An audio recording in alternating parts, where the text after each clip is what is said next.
Hello everyone, welcome to Commerce Studies. Today our topic is Company Secretary. I hope guys आपका advance accounting का paper अच्छा हुआ होगा। अब हम नेक्स्ट ऑडिटिंग के ऊपर फोकस करेंगे। ऑडिटिंग में मैं फ़र्स्ट टॉपिक जो स्टार्ट कर रहे हैं वो कर रहे हैं हम कंपनी सेक्रेटरी।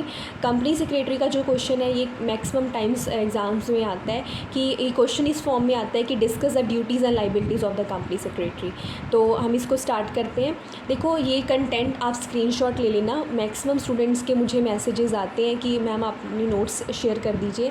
देखिए हम इसका सोल्यूशन निकाल लेंगे, लेकिन अभी आप इसके स्क्रीनशॉट्स ले लो एक बार, और जो मैं बोल रही हूँ उसको आप समझ लें साथ साथ, ठीक है।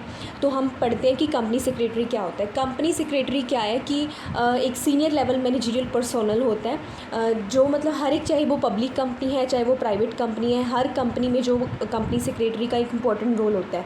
देखो जो बड़े लेवल के मैनेजर्स होते हैं या कुछ हो, उनको उनके पास स्पेशल इतना टाइम नहीं होता कि वो हर एक मैटर से डील कर पाएँ। तो वहाँ पे क्या है कि एक सेक्रेटरी अपॉइंट किया जाता है जिसका काम होता है कि उसने सारे डे टू डे नेचर की जो एक्टिविटीज़ हैं उनको उसने मैनेज करना है, ठीक है। तो मैंने यहाँ पे जो चीज़ें लिखी हैं वही मैंने आपको बताई हैं कि क्या होता है कि उसका एक इम्पॉर्टेंट रोल होता है, की मैनेजरियल पर्सोनल की तरह रोल होता है, मतलब की पर्सन होता है वो हमारे कंपनी के अंदर। और उसका क्या नेक्स्ट मैंने लिखा है कि वो क्या काम करता है। He ensure the compliance with the statutory and the regulatory requirement. जितनी भी कंपनी की लीगल रिक्वायरमेंट है और उनको वो पूरा करता है, वो इंश्योर करता है कि हाँ ये कंपनी सभी रिक्वायरमेंट को पूरा कर रही है या नहीं कर रही। नेक्स्ट है उसका काम होता है कि उसने चेक करना है कि जितनी भी बोर्ड की जो भी मतलब डिसीजंस हैं उनको प्रॉपरली सारी ऑर्गेनाइजेशन में इंप्लीमेंट भी किया जा रहा है या नहीं किया जा रहा। कई बार बोर्ड डिसीजन ले लेता है लेकिन पूरी ऑर्गेनाइजेशन में उस चीज़ को इंप्लीमेंट नहीं किया जाता। तो ये काम चेक करने की रिस्पॉन्सिबिलिटी किसकी होती है? ये काम चेक करने की रिस्पॉन्सिबिलिटी कंपनी सेक्रेटरी की होती है। तो आई थिंक आपको क्लियर हो गया होगा कि कंपनी सेक्रेटरी क्या होता है, ठीक है। उसके बाद में हम पढ़ रहे हैं कि जो सेक्शन 203 है, सेक्शन 203 है, इसके अकॉर्डिंग कोई भी listed company, every listed company और एवरी पब्लिक कंपनी जिसकी पेड अप शेयर कैपिटल जो है 5 करोड़ रुपीज़ से ज़्यादा है या 5 करोड़ रुपीज़ है, तो उस केस में क्या है कि वो उन्हें एक full time company secretary appoint करने की ज़रूरत होती है अकॉर्डिंग टू सेक्शन 203, ठीक है। तो अभी नेक्स्ट हम पढ़ते हैं कि अपॉइंटमेंट इसकी किस तरह से की जाती है। अपॉइंटमेंट के लिए सबसे पहले जब हमने किसी कंपनी सेक्रेटरी को हमारी कंपनी में अपॉइंट करना है तो सबसे पहले हम क्या करेंगे, रेजोल्यूशन पास करेंगे। बोर्ड ऑफ डायरेक्टर्स एक रेजोल्यूशन पास करेंगे, ठीक है। रेजोल्यूशन में क्या है कि एग्रीमेंट वो डिसाइड करेंगे कितने टाइम पीरियड के लिए किस पर्सन को अपॉइंट करना है, पूरी सर्विसेज टाइम पीरियड सब कुछ डिसाइड किया जाएगा। उसके बाद में डिटेल सारा कुछ उसके एक रजिस्टर में सारी डिटेल जो है वो सारी रिकॉर्ड की जाएगी। उसके बाद में क्या होगा कि डिटेल जो है वो हमें क्या करेंगे, रजिस्ट्रार को विदिन 30 डेज़ हम वो सारी डिटेल जो है वो सेंड करेंगे, ठीक है।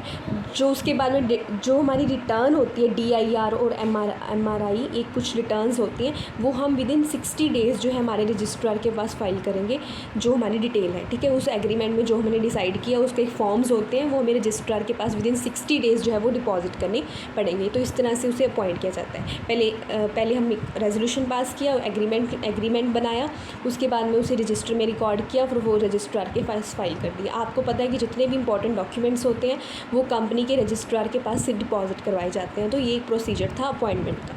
तो हमने पढ़ा कंपनी सेक्रेटरी क्या है, उस किस कंपनी को रिक्वायरमेंट है कंपनी सेक्रेटरी को अपॉइंट करने की। फिर हम पढ़ रहे हैं कि उसकी अपॉइंटमेंट कैसे की जाती है, ठीक है। नेक्स्ट हमारा कंटेंट है, मैंने यहाँ पे लिखा है ड्यूटीज़ ऑफ कंपनी सेक्रेटरी। अब कंपनी सेक्रेटरी की कौन कौन सी ड्यूटीज़ होती हैं हम उसको कवर करेंगे।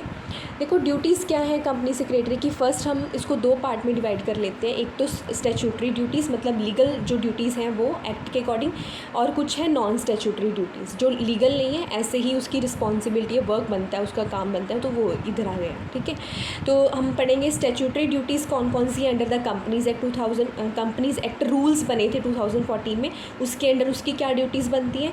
नेक्स्ट है कंपनीज़ एक्ट के अकॉर्डिंग उसकी क्या ड्यूटीज़ बनती हैं। उसके बाद है इंडियन स्टैम्प एक्ट के अकॉर्डिंग उसकी क्या ड्यूटीज़ बनती हैं, और इनकम टैक्स एक्ट के अकॉर्डिंग उसकी क्या ड्यूटी बनती है, और फैमा और अदर एक्ट्स के अकॉर्डिंग उसकी क्या ड्यूटीज़ बनती हैं, ठीक है। तो इसको हम कवर करते हैं। उसके बाद में नॉन स्टैट्यूटरी में भी डिफरेंट टाइप की ड्यूटीज़ आ जाएंगी। पहले हम पढ़ रहे हैं स्टैट्यूटरी ड्यूटीज़। स्टैट्यूटरी ड्यूटीज़ में हम फर्स्ट पढ़ रहे हैं कि कंपनीज़ एक्ट 2014 के अकॉर्डिंग उसकी कौन कौन सी ड्यूटीज़ बनती हैं। कंपनीज़ कंपनीज एक्ट 2014 कोई अलग से एक्ट नहीं बना था, जो 13 का एक्ट बना था उसके बाद में कुछ रूल्स आए थे, वो हैं ये, ठीक है। तो उसकी क्या क्या ड्यूटी बनती है इसके अकॉर्डिंग? उसकी ड्यूटी बनती है to approve the board in case of any general meeting. अगर कोई जनरल मीटिंग होती है तो उससे अप्रूवल लेनी पड़ती है मीटिंग कराने से पहले हमें, तो वो अप्रूवल कौन लेता है? Company secretary. उसके बाद में अगर बोर्ड को असिस्ट करना, बोर्ड को असिस्ट करना मतलब बोर्ड को हेल्प करना किसी भी मैटर्स से रिलेटेड कंपनी के। इसके अलावा ये बोर्ड को एडवाइस भी देता है कि हमारी कंपनी में जितने भी मैटर्स हैं सारे सही तरीके से चलें, ठीक है।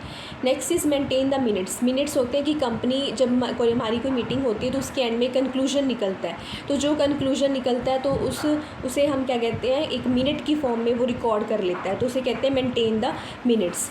नेक्स्ट है to facilitate the board for various matter. अलग अलग मैटर से उन्हें हेल्प करता है ये कंपनी सेक्रेटरी डिस्कस करने के लिए। Next is to perform the duties specified under the act. जितनी भी ड्यूटीज़ हैं वो एक्ट के अंदर पर स्पेसिफाइड हैं, तो वो सारी ड्यूटीज़ को परफॉर्म करेगा।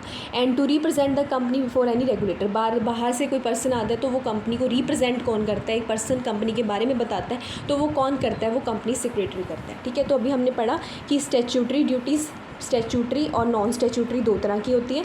स्टैट्यूटरी में हमने फर्स्ट पढ़ लिया कि कंपनीज़ रूल के अकॉर्डिंग उसकी क्या ड्यूटीज़ बनती हैं, क्या बनती हैं, ये सारी हमने यहाँ से कर ली, ठीक है। नेक्स्ट हम अब पढ़ेंगे अकॉर्डिंग टू कंपनीज़ एक्ट उसकी क्या क्या ड्यूटीज़ बनती हैं। अब कंपनीज़ एक्ट के अकॉर्डिंग उसकी ड्यूटीज़ बनती हैं कि उसने क्या करना है कि साइनिंग द रिपोर्ट, जो हमारी रिपोर्ट बनती है अकॉर्डिंग टू सेक्शन 92 उसने साइन करना है। उस पर साइन करने का मतलब ये नहीं कि ये क्या ड्यूटी हुई, साइन करने का मतलब है कि अगर उसने साइन कर दिए तो इसका मतलब है वो हर चीज़ के लिए रिस्पॉन्सिबल है, जो उस पर लिखा है कंटेंट वो उसकी रिस्पॉन्सिबिलिटी है, गलत है या सही है, ठीक है।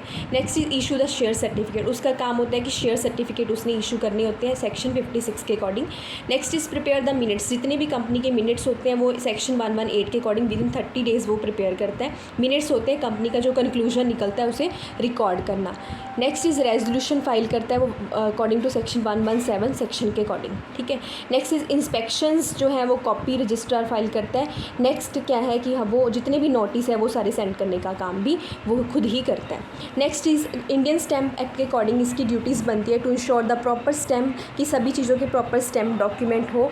और इंडियन सेल्स एक्ट और ऑल्सो जितने भी सेक्रेटरी के जो भी कंपनी मतलब मैटर्स बनते हैं कि उन पे सभी पे स्टैंप लगी हो कंपनी की। तो अगर स्टैंप लगी होती है तो उसका क्या मतलब होता है कि जितने भी मैटर्स हैं वो कंपनी के मतलब अंडर आते हैं, तो जितने भी चीज़ें हैं उन पे स्टैंप प्रॉपर लगी हो, जितने भी डॉक्यूमेंट्स हैं, जितने भी शेयर्स हैं तो उन पे प्रॉपर स्टैंप लगी हो, ठीक है। ये इंश्योर करता है।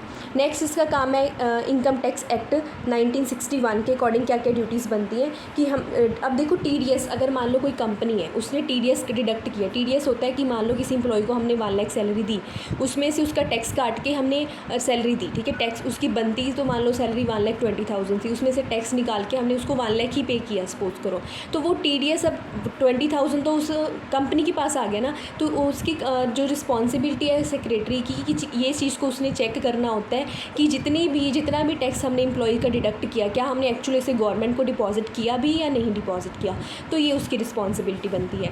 नेक्स्ट है हमें एक फॉर्म 16 इशू करना पड़ता है। फॉर्म 16 होता है कि मान लो अगर हमने किसी का TDS डिडक्ट किया है तो आगे गवर्नमेंट उससे टैक्स मांगेगी, तो उसके लिए उसके पास कोई प्रूफ होना चाहिए कि उसने अपने एम्प्लॉयर को टैक्स दिया है, तो उसके लिए फॉर्म 16 उसे इशू कर दिया जाता है। तो फॉर्म 16 जो है वो भी कंपनी ने इशू किया या नहीं किया। नेक्स्ट इस कोई रिटर्न है उनकी, उन्होंने सबमिट किया या नहीं की। नेक्स्ट है TDS अगर उन्होंने कोई डिडक्ट किया है तो अगर डिडक्ट करके अपने पास रख लिया, गवर्नमेंट को दिया ही नहीं, तो हमारी मतलब काम है जो बिल्कुल गलत कर रहे हैं, ठीक है। तो अगर उसने किसी एम्प्लॉयर ने टैक्स डिडक्ट किया है अपनी एम्प्लॉय की सैलरी में से, तो उसने गवर्नमेंट को डिपॉजिट किया या नहीं किया, ये इंश्योर करना किसका काम होता है? कंपनी सेक्रेटरी का काम नहीं होता कि उसने TDS डिडक्ट करना है, उसका काम होता है इंश्योर करना कि गवर्नमेंट को डिपॉजिट करवाया भी है या नहीं करवाया, ठीक है। तो ये उसका वर्क होता है। Next is according to FEMA and essential commodity act उसकी क्या ड्यूटीज़ बनती हैं कि जितने भी अदर एक्ट हैं, वेजेस ऑफ पेमेंट एक्ट है, प्रोविडेंट फंड है, या फिर हमारा ये कौन सा ग्रेचुटी एक्ट है, तो जितने भी एक्ट्स हैं वो सारे एक्ट के अकॉर्डिंग उसने किया है या नहीं किया, इंश्योर करना होता है कि सारे एक्ट हम फॉलो कर रहे हैं या नहीं कर रहे हैं। गाइस हम जो इसका नेक्स्ट जो हमने अभी तक कवर कर लिया कि स्टैट्यूटरी ड्यूटीज़ कौन कौन सी होती है, कौन कौन से एक्ट के अकॉर्डिंग। जो इसका नॉन स्टैट्यूटरी वाला पार्ट है वो हम नेक्स्ट वीडियो में कवर करेंगे, अदरवाइज़ इस वीडियो को अपलोड होने में काफ़ी टाइम लग जाएगा। हम ये नेक्स्ट पार्ट में कवर करेंगे। आई थिंक आपको क्लियर हो गया होगा। अगर आपको वीडियो अच्छी लगी हो तो लाइक कर देना और चैनल के नीचे कमेंट कर देना। Thank you everyone.